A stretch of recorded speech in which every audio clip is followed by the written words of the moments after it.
कभी कभी कोई हमें छोटा कह दे, हमारे बारे में नीची बात कह दे, हमें अच्छा नहीं लगता, हम उसे अपमान समझ लेते, कभी निराश हो जाते हैं, अस्वस्थ हो जाते हैं, किंतु इसकी कोई आवश्यकता नहीं। अब मुझे ही देख लीजिए, कोई मुझे मुरलीधर कहता है तो कोई मुझे छलिया, कोई मुझे नंद का आनंद कहता तो कोई मुझे माखन चो। अब बताइए, क्या मेरे नाम के आगे चोर लगा देने से आपका प्रेम मेरे लिए कम हुआ? यही तो मैं समझाना चाहता।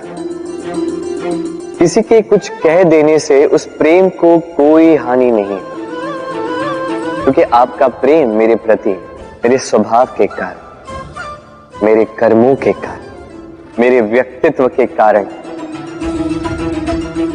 इसलिए स्मरण रखिए, जीवन में केवल कर्म पे ध्यान रखिए, ना कि उस नाम पे जो लोगों ने आपको दिया, क्योंकि ये कर्म यही महत्वपूर्ण है, व्यर्थ तो ये नाम है। राधे राधे।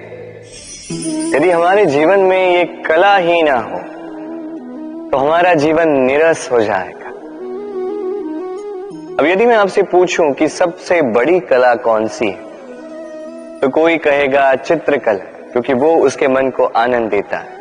कोई कहेगा युद्ध कला, क्योंकि उसमें विजय प्राप्त होती है। कोई कहेगा भवन निर्माण करने की कला, क्योंकि उसमें छत मिलती है। कोई कहेगा संगीत कला, कोई कहेगा नृत्य कला, कोई कहेगा अभिनय कला आदि इत्यादि।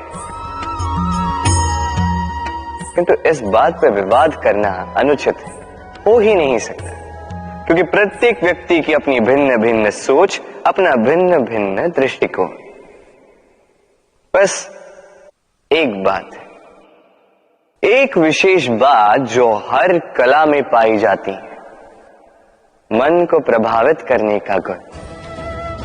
तो सबसे बड़ी कला वो जो मन को प्रभावित करे, और सबसे बड़ा कलाकार वो जो औरों के मन में प्रवेश करे। जिसके पास ये गुण होगा वो कलाकार सबसे बड़ा होगा।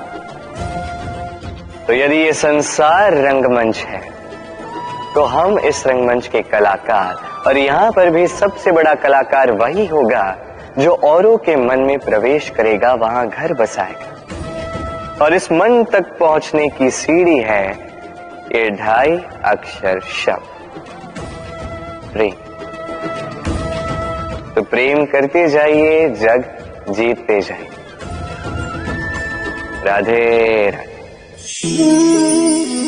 आपने ऐसे कई लोगों को देखा होगा जिन्होंने संसार ही त्याग दिया, अपना घर दार हर संबंध छोड़ दिया, निकल पड़े केवल ईश्वर की खोज में। ध्यान करके सेवा की, किंतु फिर भी उन्हें कभी ईश्वर नहीं मिले। उल्टा असंतोष और बढ़ गया। क्यों होता है ऐसा? एक महत्वपूर्ण बात स्मरण रखिएगा, ईश्वर ही आनंद है। ध्यान का अर्थ है मन में इस आनंद को जगाना, और सेवा का अर्थ है इस आनंद को सब में बांटना। तो यदि इस मन में आनंद को जगाओगे और इसे सब में बांटोगे, तो ईश्वर रूपी आनंद आपको अवश्य मिलेगा।